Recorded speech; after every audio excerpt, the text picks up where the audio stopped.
ಆಕಾಶವಾಣಿ ವಾರ್ತೆಗಳು ಓದುತ್ತಿರುವವರು ಲಿಂಗಾನಂದ. ಮುಖ್ಯಾಂಶಗಳು.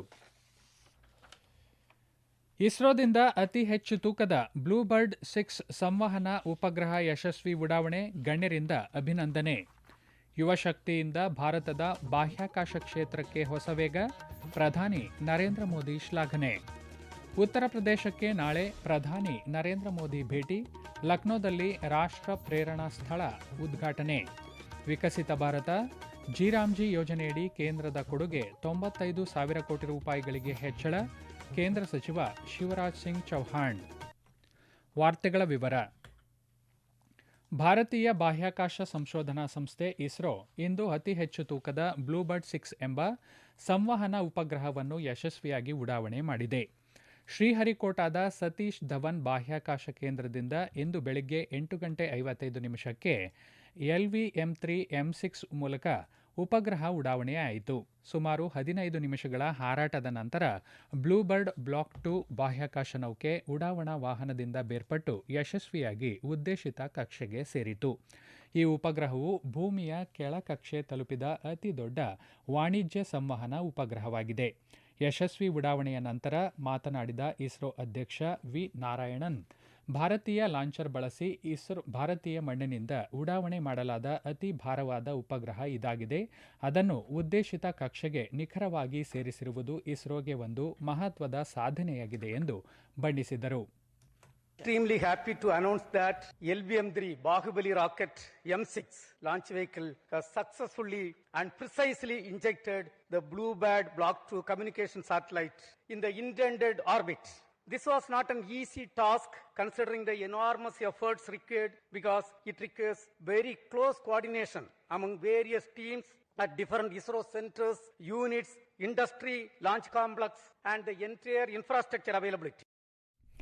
ಈ ಕಾರ್ಯಾಚರಣೆಯು ಭಾರತದ ಅತ್ಯಂತ ಶಕ್ತಿಶಾಲಿ ಉಡಾವಣಾ ವಾಹನವಾದ LVM-3ಯ 6ನೇ ಕಾರ್ಯಾಚರಣೆಯ ಹಾರಾಟವಾಗಿದೆ. ಕಕ್ಷೆ ಸೇರಿದ ಉಪಗ್ರಹವನ್ನು ಅಮೆರಿಕ AST ಸ್ಪೇಸ್ ಮೊಬೈಲ್ ಸಂಸ್ಥೆಯು ಅಭಿವೃದ್ಧಿಪಡಿಸಿದೆ. ಇದನ್ನು ಬಾಹ್ಯಾಕಾಶದಿಂದ ನೇರ ಮೊಬೈಲ್ ಬ್ರಾಡ್ಬ್ಯಾಂಡ್ ಸಂಪರ್ಕವನ್ನು ಒದಗಿಸಲು ವಿನ್ಯಾಸಗೊಳಿಸಲಾಗಿದೆ. ಈ ಉಪಗ್ರಹವು ಪ್ರಮಾಣಿತ ಸ್ಮಾರ್ಟ್ಫೋನ್ಗಳಲ್ಲಿ 4G ಮತ್ತು 5G ಸೇವೆಗಳನ್ನು ಬೆಂಬಲಿಸುವ ಗುರಿಯನ್ನು ಹೊಂದಿದೆ. ಇದು ದೂರದ ಮತ್ತು ಕಡಿಮೆ ಸೇವೆ ಇರುವ ಪ್ರದೇಶಗಳಲ್ಲಿ ವಿಶೇಷವಾಗಿ ಉಪಯುಕ್ತವಾಗಿರುತ್ತದೆ. ಈ ಕಾರ್ಯಾಚರಣೆಯು ಸಾರ್ವಜನಿಕ ಸಂಪರ್ಕವನ್ನು ಸುಧಾರಿಸಲು, ತುರ್ತು ಸಂದರ್ಭಗಳಲ್ಲಿ ಸಂವಹನವನ್ನು ಬೆಂಬಲಿಸಲು ಮತ್ತು ಬಾಹ್ಯಾಕಾಶ ಆಧಾರಿತ ತಂತ್ರಜ್ಞಾನದ ಮೂಲಕ ಜಾಗತಿಕ ಡಿಜಿಟಲ್ ಪ್ರವೇಶವನ್ನು ವಿಸ್ತರಿಸಲು ಸಹಾಯ ಮಾಡುತ್ತದೆ. ಭಾರತದ LVM-3 M6 ಮೂಲಕ ಅಮೆರಿಕದ ಉಪಗ್ರಹವನ್ನು ಯಶಸ್ವಿಯಾಗಿ ಉದ್ದೇಶಿತ ಕಕ್ಷೆಗೆ ಸೇರಿಸಿದ್ದಕ್ಕಾಗಿ ಉಪರಾಷ್ಟ್ರಪತಿ CP ರಾಧಾಕೃಷ್ಣನ್, ಪ್ರಧಾನಿ ನರೇಂದ್ರ ಮೋದಿ, ಕೇಂದ್ರ ಗೃಹ ಸಚಿವ ಅಮಿತ್ ಶಾ, ಕೇಂದ್ರ ಸಚಿವ ಜಿತೇಂದ್ರ ಸಿಂಗ್ ಇಸ್ರೋದ ತಂಡವನ್ನು ಅಭಿನಂದಿಸಿದ್ದಾರೆ. ಭಾರತದ ಯುವಶಕ್ತಿಯ ಬೆಂಬಲದೊಂದಿಗೆ ದೇಶದ ಬಾಹ್ಯಾಕಾಶ ಕಾರ್ಯಕ್ರಮವು ಹೆಚ್ಚು ಸುಧಾರಿತ ಮತ್ತು ಪ್ರಭಾವಶಾಲಿಯಾಗಿ ಬೆಳೆಯುತ್ತಿದೆ ಎಂದು ಪ್ರಧಾನಿ ನರೇಂದ್ರ ಮೋದಿ ಸಂತಸ ವ್ಯಕ್ತಪಡಿಸಿದ್ದಾರೆ.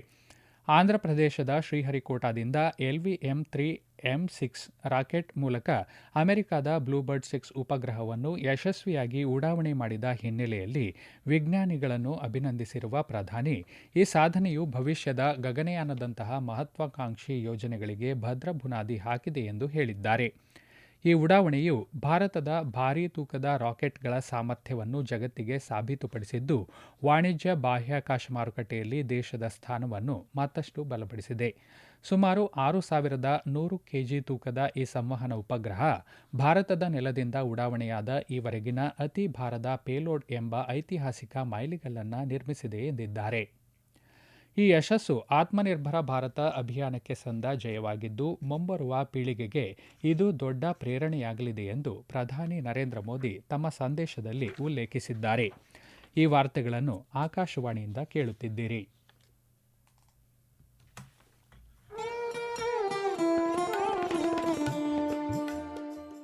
ಆಕಾಶವಾಣಿ ಸುದ್ದಿ ವಿಭಾಗದಿಂದ ಪ್ರದೇಶ ಸಮಾಚಾರವನ್ನು ಪ್ರತಿದಿನ ಬೆಳಿಗ್ಗೆ 7:05, ಮಧ್ಯಾಹ್ನ 12 ಮತ್ತು 2:30 ಹಾಗೂ ಸಂಜೆ 6:40ಕ್ಕೆ,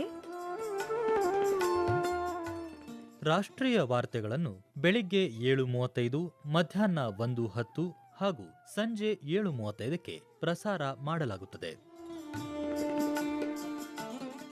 ಈ ಎಲ್ಲಾ ವಾರ್ತೆಗಳನ್ನು ನಮ್ಮ ಯೂಟ್ಯೂಬ್ ಖಾತೆ ಆಕಾಶವಾಣಿ ನ್ಯೂಸ್ ಕನ್ನಡ, ಫೇಸ್ಬುಕ್ ಖಾತೆ ಆಕಾಶವಾಣಿ ವಾರ್ತೆ ಕನ್ನಡ ಇದರಲ್ಲಿ ಆಲಿಸಬಹುದು. ನಿಖರ ಮತ್ತು ವಿಶ್ವಾಸಾರ್ಹ ಸುದ್ದಿಗಳಿಗಾಗಿ ಕೇಳಿ ಆಕಾಶವಾಣಿ ವಾರ್ತೆ.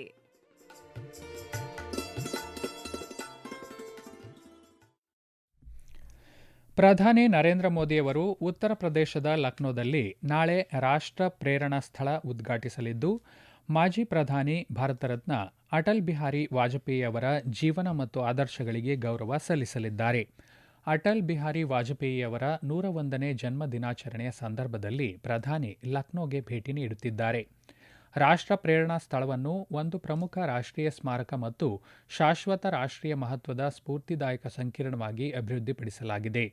ಅಂದಾಜು 230 ಕೋಟಿ ರೂಪಾಯಿ ವೆಚ್ಚದಲ್ಲಿ ನಿರ್ಮಿತ 65 ಎಕರೆ ವಿಸ್ತೀರ್ಣದ ವಿಸ್ತಾರವಾದ ಪ್ರದೇಶದಲ್ಲಿ ವ್ಯಾಪಿಸಿರುವ ಈ ಸಂಕೀರ್ಣ ನಾಯಕತ್ವ ಮೌಲ್ಯಗಳು, ರಾಷ್ಟ್ರೀಯ ಸೇವೆ, ಸಾಂಸ್ಕೃತಿಕ ಪ್ರಜ್ಞೆ ಮತ್ತು ಸಾರ್ವಜನಿಕ ಸ್ಫೂರ್ತಿಯನ್ನು ಬೆಳೆಸಲು ಮೀಸಲಾಗಿರುವ ಶಾಶ್ವತ ರಾಷ್ಟ್ರೀಯ ಆಸ್ತಿಯಾಗಿ ಕಲ್ಪಿಸಲಾಗಿದೆ.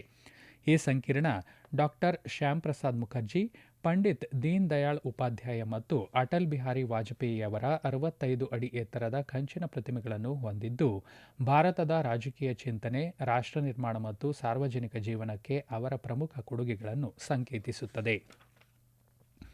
ವಿಕಸಿತ ಭಾರತ ಜಿ ಯೋಜನೆಯಡಿ ಕೇಂದ್ರದ ಕೊಡುಗೆಯನ್ನು 86,000 ಕೋಟಿ ರೂಪಾಯಿಗಳಿಂದ ಸುಮಾರು 95,000 ಕೋಟಿ ರೂಪಾಯಿಗಳಿಗೆ ಹೆಚ್ಚಿಸಲಾಗಿದೆ ಎಂದು ಕೇಂದ್ರ ಕೃಷಿ ಸಚಿವ ಶಿವರಾಜ್ ಸಿಂಗ್ ಚೌಹಾಣ್ ತಿಳಿಸಿದ್ದಾರೆ.